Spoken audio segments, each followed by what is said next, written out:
sobretudo no Evangelho, é como que Deus prepara as coisas para nós e nós não damos atenção. O sentimento que é mais difícil para o ser humano lidar se chama rejeição. Do ponto de vista psicológico, isso causa traumas numa pessoa que influenciam na vida inteira dela. Até mesmo antes de nascer, se uma criança for rejeitada, isso pode causar malefícios uma vida inteira para essa pessoa. A rejeição é o sentimento que o ser humano tem dificuldade de lidar. Mas Jesus não foi poupado de rejeição. Olha aqui. O reino dos céus é como a história de um rei que preparou uma festa de casamento, mandou os empregados convidar e esses não quiseram vir. Imaginem vocês esta cena. Um rei, com todo carinho, preparou o banquete, os bois, os animais cevados foram abatidos, tudo pronto, tudo da melhor qualidade. Ninguém quis vir. Não deram a menor atenção, diz o texto bíblico. E por que não deram a menor atenção? Um foi para seu campo, cada um tem seus problemas, cada um tem as suas coisas mais importantes, não tem o tempo, cada um foi para os seus negócios, outros ficaram com raiva. Olha que coisa interessante. Alguém convidar o outro para as coisas de Deus e a pessoa reagir com raiva. Já aconteceu isso com você? De alguém, você falar de Deus para alguém e alguém se irritar, achar que aquilo é uma agressão. Chegará um tempo, e não estamos muito longe disso, em que nós não poderemos publicamente expressar a nossa fé. Na Europa já tem muitos lugares assim, fora o Oriente Médio. Professar a fé, as pessoas vão achar que é uma agressividade. Falar em catolicismo publicamente, não querem tirar os sinais católicos dos lugares públicos? Ah, mas isso ofende a minha fé. Como se o nosso país fosse um país de ateus. Não é verdade. O rei preparou o banquete, mas as pessoas não deram nem atenção. Indiferença. Reagiram com agressividade. Jesus foi muito rejeitado. Quem mais sofreu rejeição foi nosso Senhor. Só que diante da rejeição, nós temos duas atitudes. A primeira delas, e a mais comum de todas, é se fazer de vítima e reagir agressivamente, culpando os outros. Essa é a mais comum que existe. Imaginem vocês, Jesus ali sendo preso e dizendo: olha, já que vocês me deixaram me prender, eu também não vou salvar mais vocês não. Olha, paróquia de São Pedro, se virem agora. Vocês poderiam ter evitado minha prisão, vocês sabiam que eu não era culpado, deixou Pilatos me julgar, agora também vocês vão pagar, não vou mais salvar vocês não. Quer dizer, é a vítima que agora age com agressividade, se torna também um opressor. É o oprimido que passa a oprimir os outros. Isso existe, sim ou não? É a pessoa que é ferida, não sabe lidar com a ferida e começa a ficar ferindo os outros. Isso é muito comum de existir, só na China, aqui não. E o outro tipo de atitude é o que nosso Senhor nos ensinou, é o jeito certo. Como lidar com a rejeição e como lidar com as feridas. Quem me fere é quem está ferido, então a ferida não é minha.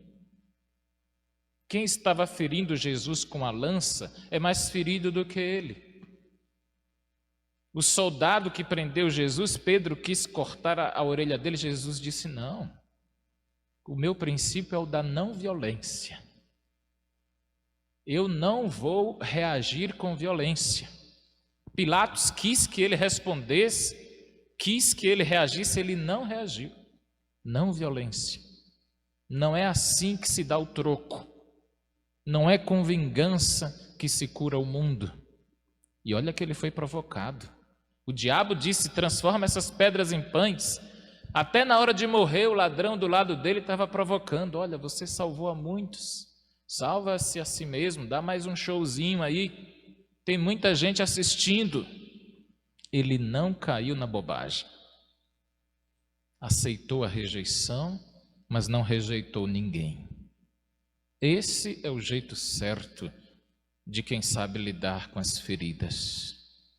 Como é que eu vou saber quando alguém não sabe lidar com as feridas? É o tamanho da agressividade dessa pessoa.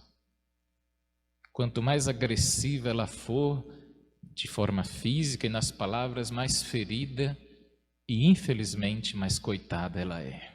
Infelizmente, eu falo infelizmente com bastante tristeza, porque as pessoas mais violentas que existem são as mais frágeis, são as que precisam de mais ajuda.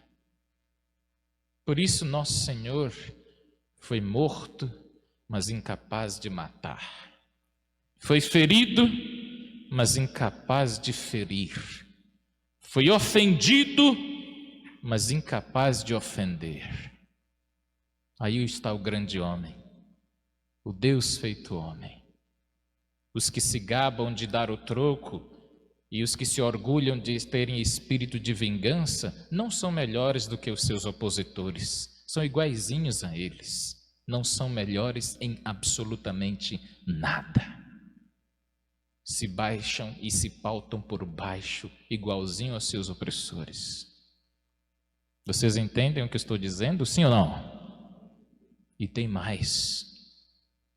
O sentimento de rejeição e de indiferença é pior do que o ateísmo. Houve um tempo na América Latina em que a reflexão teológica da igreja estava muito preocupada com o ateísmo que provinha da França. Meados do Vaticano II e posteriormente, meu Deus, o Brasil que sempre foi tão católico, agora pode ser invadido pelo ateísmo. E os bispos da América Latina apontaram para um perigo muito maior, muito mais grave. E vocês sabem qual é o nome desse perigo, que é muito maior e muito mais grave do que o ateísmo, e que hoje se faz muito presente, inclusive em nossa cidade de Guaratinguetá, se chama indiferença. Indiferença é muito mais grave. Padre, o que é que significa essa indiferença? É eu estar, por exemplo, pregando o evangelho aqui para vocês e entrando por um ouvido e saindo pelo outro. É o católico vir para a missa como se ele estivesse indo num cinema ou assistindo uma missa ou uma peça de teatro. Ele não se deixa sensibilizar pelo santo evangelho. Ele não se deixa tocar pela palavra de Deus. Para ele é só uma convivência social. É como trocar de roupa. Isso é grave. Tem uma frase que roda na rede social, o Papa Francisco nunca assumiu ela. Mas ela calha bem direitinho aqui. Antes um ateu do que um católico que faz de conta. Um ateu seria mais coerente. Dizer que não acredito, do que um católico insensível, indiferente ao sofrimento dos outros e indiferente à palavra de Deus. É muito triste. Eu diria mais do que triste, é pecado. É pecado que ofende a Deus. Porque a fé, meus queridos, ela passa pelo sentimento. A fé passa pelos sentimentos da pessoa. Imaginem vocês que no Evangelho diz que textualmente por 2 vezes Jesus chorou. Então ele foi um homem extremamente sentimental. Nós não estávamos lidando com um homem de gelo. Ele amava as crianças, tinha amigos. Olha, Lázaro era um grande amigo de Jesus e não foi apóstolo. Imagine como é que Lázaro se sentia, né? Eu me sinto melhor do que os apóstolos, porque eu sou amigo do homem. Não tenho cargo, mas é muito melhor. Sou amigo de Jesus. Tomo café com ele, como pãozinho de queijo com ele. Não faço parte da hierarquia, mas tenho intimidade com ele. Quer dizer, Em tudo ele foi semelhante a nós. Mas aqui é muito importante sensibilidade. Quando alguém fala de Jesus para você, como é que o meu coração fica? Os discípulos de Emaús, não ardia o nosso coração quando ele nos falava pelo caminho? Quer dizer, se você vem à Santa Missa, se você escuta uma homilia, e essa homilia, e este evangelho, e esta Eucaristia não te arde o coração, não venha pôr a culpa em Jesus, não. Ele é o mesmo ontem, hoje e sempre, a culpa é sua, porque você não se abre à graça. Esta mesma Eucaristia fez milhares de santos. Esta mesma Eucaristia que você recebe, ontem a igreja beatificou um jovem na Itália. Esta mesma Eucaristia que você recebe fez muitos santos. Então não culpe, por favor, a igreja. É a minha abertura de alma que precisa ser melhor. É o meu coração que precisa arder. Ele é o mesmo ontem, hoje e sempre. Em qualquer igreja católica do mundo inteiro, em qualquer santa missa do mundo inteiro.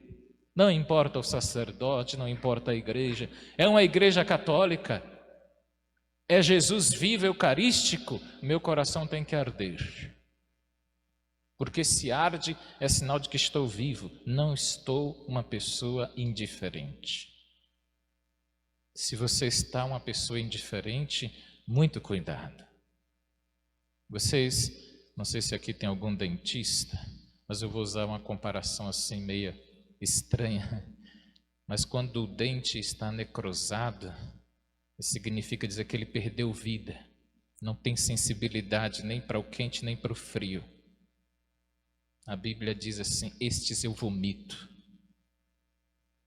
É o católico, que não está nem aí para a palavra de Deus, que não se deixa tocar, nem sentimentalmente, nem efetivamente, pelo Santo Evangelho. Ele não se deixa abrasar afetivamente, porque a palavra me causa afeto, e também não me deixa tocar efetivamente, ou seja, eu não faço nada.